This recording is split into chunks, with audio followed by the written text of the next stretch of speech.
Assalamualaikum warahmatullahi wabarakatuh. Bertemu lagi dengan saya Aisyah Septamalia dengan NIM C1C08180818 Prodi Akuntansi angkatan 2018.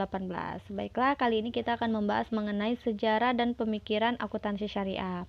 Adapun materi yang akan saya sampaikan, yang pertama itu ada perkembangan awal akuntansi, yang kedua sejarah akuntansi, yang ketiga perkembangan akuntansi syariah, yang keempat prosedur dan istilah yang digunakan, dan yang kelima itu hubungan antara akuntansi modern dan akuntansi Islam.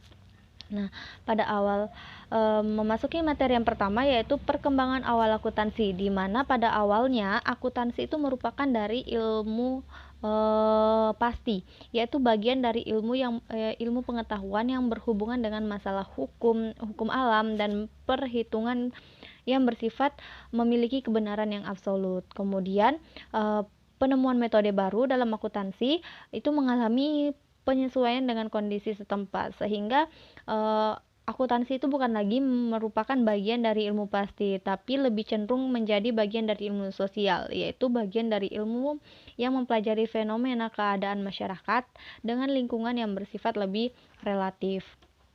Kemudian sejarah akuntansi. Sejarah akuntansi merupakan salah satu profesi tertua di Indonesia. Dari sejak zaman prasejarah, keluarga memiliki perhitungan tersendiri untuk mencatat makanan dan pakaian yang harus mereka siapkan dan mereka gunakan pada saat musim dingin, sehingga masyarakat mulai mengenal adanya perdagangan. Maka pada saat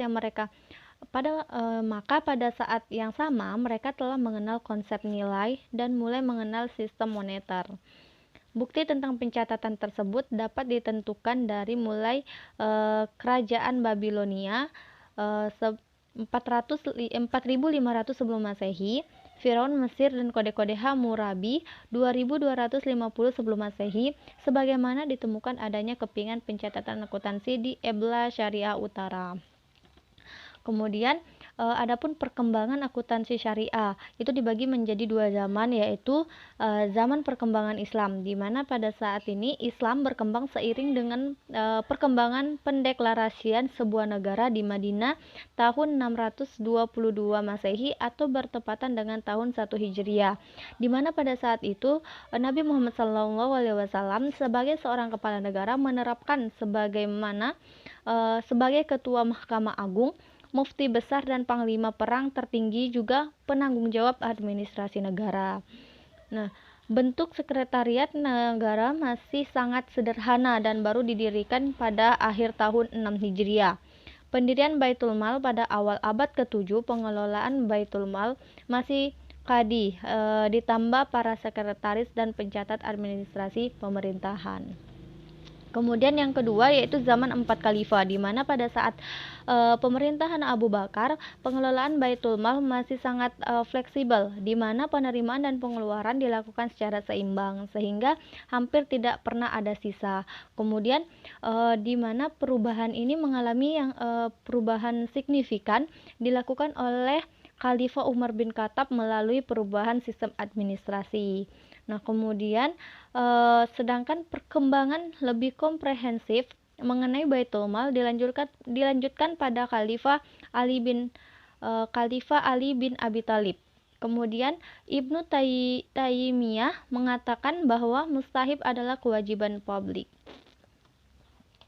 Nah, materi yang keempat yaitu mengenai prosedur akuntansi Islam. Nah, prosedur akuntansi Islam di sini ada 14. Yang pertama, transaksi harus dicatat setelah terjadi. Yang kedua, transaksi harus dikelompokkan berdasarkan netur.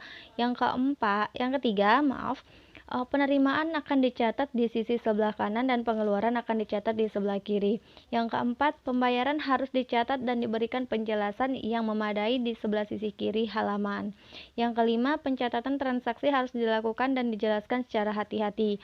Yang keenam, tidak diberikan jarak penulisan di sebelah kiri dan harus diberi garis penutup. Yang ketujuh, koreksi atas transaksi harus dilakukan dan dijelaskan secara hati-hati. Yang kedelapan, jika akun telah ditutup, maka akun diberi tanda centang tersebut.